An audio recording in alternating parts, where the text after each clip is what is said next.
2024 के लोकसभा चुनाव से पहले सत्ता पक्ष और विपक्षी खेमा फुल एक्शन में हैं। बैठकों के जरिए शक्ति प्रदर्शन हो रहा है।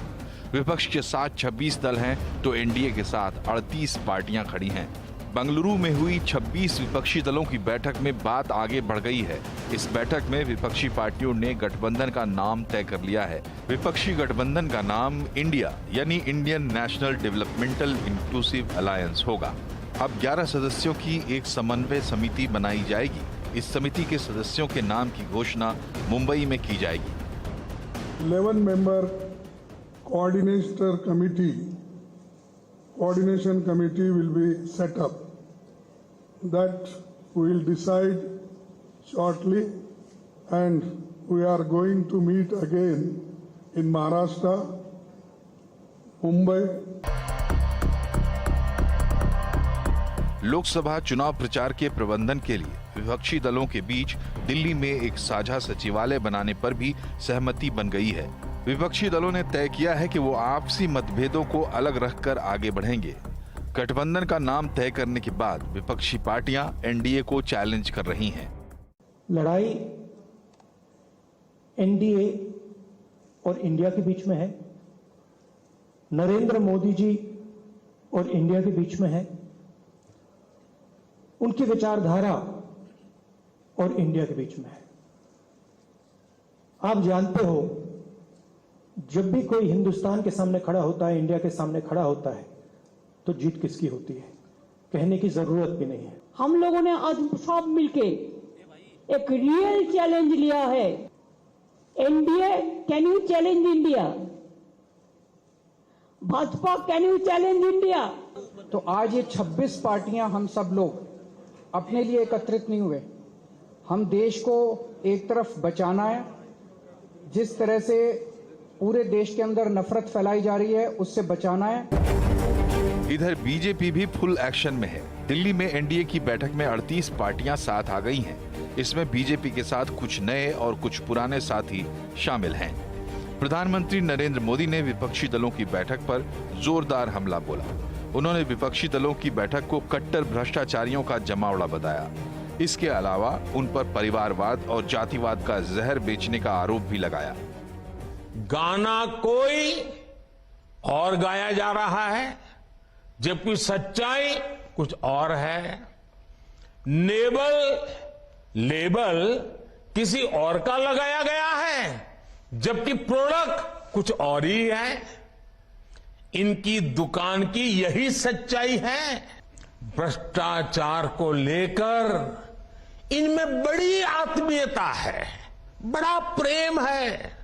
इसलिए 20 लाख करोड़ रुपए के भ्रष्टाचार की गारंटी देने वाले ये लोग बड़े प्रेम से, बड़ी आत्मीयता से आपस में मिल रहे हैं।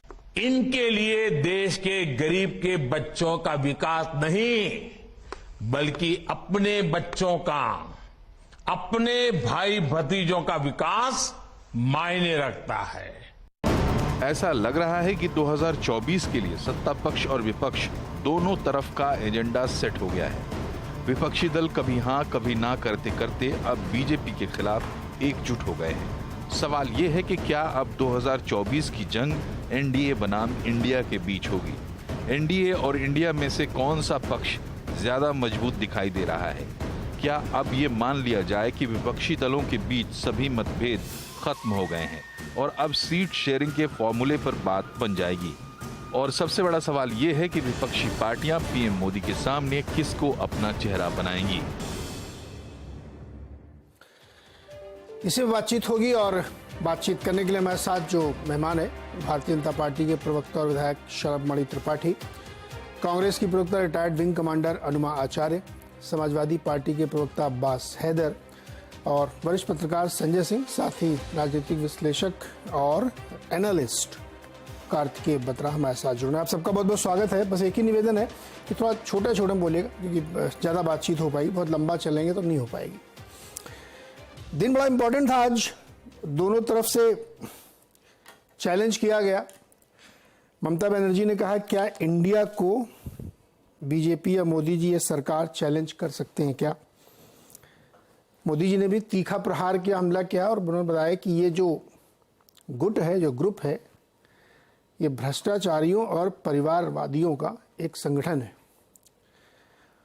जो भ्रष्टाचार की गारंटी देते हैं और ये देश बचाने की लड़ाई लड़ने आए हैं। केजरीवाल ने कहा कि ये देश बचाने की लड़ाई है। इसे बातचीत करते हैं। शलभ मणि जी, आपसे शुरुआत करता हूं। क्या इंडिया को चैलेंज कर सकते हैं आप लोग?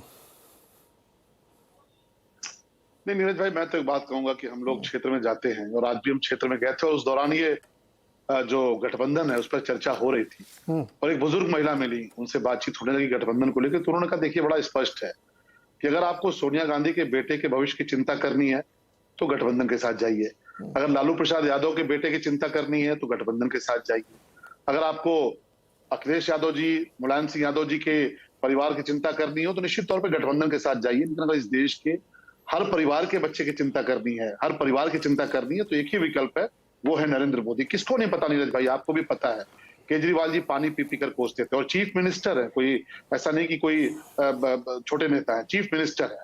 लालू प्रसाद यादव को सजा याफ्ता से लेके न जाने क्या क्या कहा, चारा चोर कहा, 8वीं फेल कहा तेजस्वी यादव को, बार बार कहा। और ये सच भी है, अरविंद केजरीवाल जी की इस बात से हम सहमत हैं कि सजा याफ्ता है लालू प्रसाद यादव, इसमें कोई दो राय नहीं है। दूसरी तरफ दिल्ली को शराब खाने में तब्दील करने वाले मनीष सिसोदिया जेल में है और आप जान रहे हैं कि कोर्ट से लगातार प्रयास हो रहा है जमानत हो जाए, कोर्ट जमानत देने को तैयार नहीं है और लगातार उसमें नाम जो आ रहा है, नेक्स्ट नाम जो आ रहा है वो अरविंद केजरीवाल जी का नाम आ रहा है।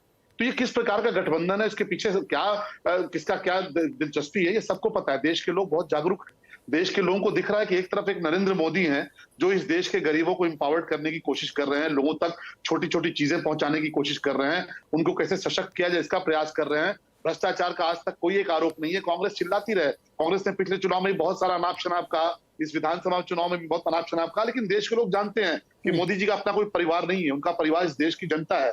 तो बहुत स्पष्ट है कि एक तरफ अपना वंश बचाने के लिए, परिवार बचाने के लिए, दूसरे के बच्चों की चिंता नहीं है, इस देश के 130 करोड़ परिवारों के बच्चों की चिंता नहीं है। चिंता किसकी कि हमारा बच्चा कैसे आगे बढ़ जाए, हमारी कैसे वंशवाद कैसे आगे बढ़ जाए। और दूसरी तरफ एक तरफ नरेंद्र मोदी जी हैं जो निरंतर इस देश के लिए लड़ रहे हैं, इस देश को सशक्त कर रहे हैं। तो ठीक है, गठबंधन बनाने का अधिकार सबका है, लोकतंत्र है, आप कोई भी गठबंधन बनाइए। एक कुएं पर जाके, एक नदी पर जाके भले पानी पीजिए।